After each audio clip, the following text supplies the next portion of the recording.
বিএনপির মিছিল আছে।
বিএনপির বিশাল মিছিল বের হয়েছে ঝিনাইদহ। প্রায়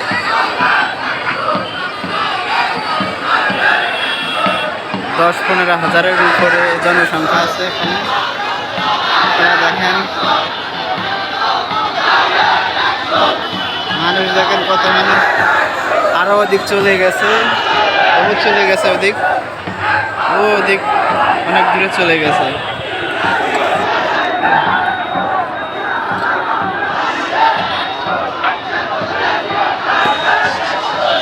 আর এদিক খন্ড খন্ড ভাবে আসতেছে।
দেখেন এখনো খণ্ড খণ্ডভাবে সেই যাচ্ছে, পুরো 1 ঘন্টা অতিক্রম করেছে।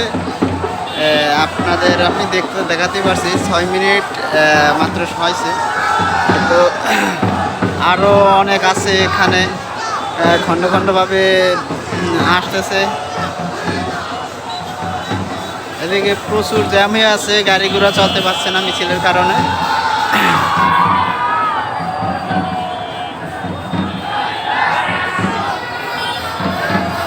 ওই দেখেন ওই কত গাড়ি জাম হয়ে আছে। আরো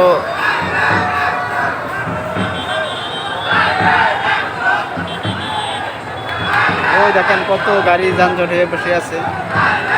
সবাই দেখেন বিএনপির এক মহাসমাবেশ এবং মিছিলে সবাই সংযুক্ত হয়েছে, যার কারণে এখানে অনেক জ্যাম আছে গাড়ি ঘোড়ার। যানবাহনের প্যাসেঞ্জারের অনেক সময় লস হচ্ছে, অনেকে আবার ইতস্তত বোধ করতেছে এগুলা দেখে।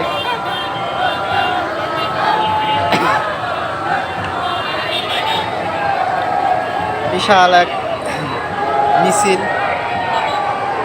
যা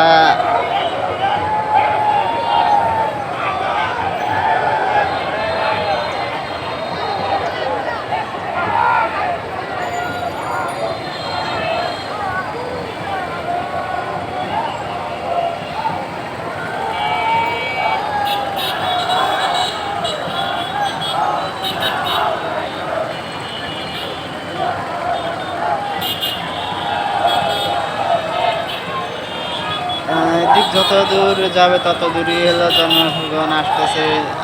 খণ্ড খণ্ডভাবে মিছিল এর ছোট ছোট হলো দলগুলো আসছে, হয়তো এরা একত্রিত হবে ঝিনাইদহ পায়রা চত্বরের মোড় থেকে।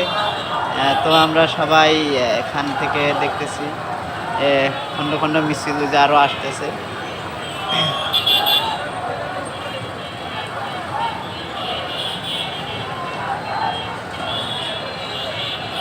এখানে যাই হোক, যেন সুশৃঙ্খলভাবে মিছিলগুলা পরিকল্পনা বা তার বাস্তবায়ন শেষ হয়ে যায়, যাতে কোনো সমস্যা না হয় এবং কোনো মারামারি না হয়। এইটাই হলো চাই আমরা, যাতে পরিবেশের উপরে বা হলো রাষ্ট্রের উপরে কোনো হলো সংঘাত বা কোনো রকম দুর্ঘটনা না হয়, সেটাই আমরা চাই, যেন সুষ্ঠু সুন্দরভাবে এই মিছিল শেষ হয়। আর এদের হলো পরিকল্পনার যে হলো মিছিল বের করানো, যাতে সফলভাবে শেষ হয়।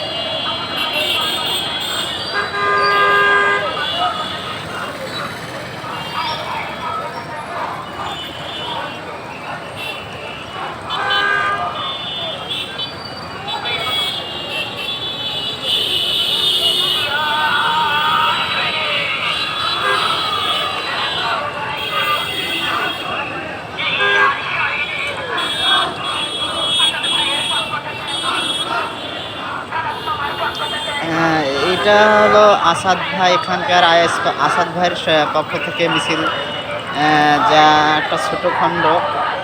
আরও অনেক আছে যাতে এরা এখানে এসে তাদের হলো সমকক্ষ বাচ্চাদের সাথে সংযুক্ত হতে পারে না, হয়তো বিচ্ছিন্নভাবে আছে কিছু কিছু দল। তো যাই হোক, আমরা চাই এ বাস্তবায়ন যাতে তাদের সফল হয়, তাদের এই মিছিলগুলো সফলভাবে সমাপ্ত করতে পারে। পরিশেষে একটাই যে কথাই বলতে চাই, যেন পরিবেশের প্রতি বা রাষ্ট্রের প্রতি কোনো রকম সংঘাত না আনতে পারে এরা, বা কোনো রকম সংঘাত না হয়, সেটাই আমরা চাই, যাতে সুন্দর সুষ্ঠুভাবে তাদের হলো এই পরিকল্পনা শেষ হয়। তো আজকের মতো এখানেই সমাপ্ত করতেছি। পরবর্তীতে হয়তো আরও কোথাও মিছিল হলে বা পরে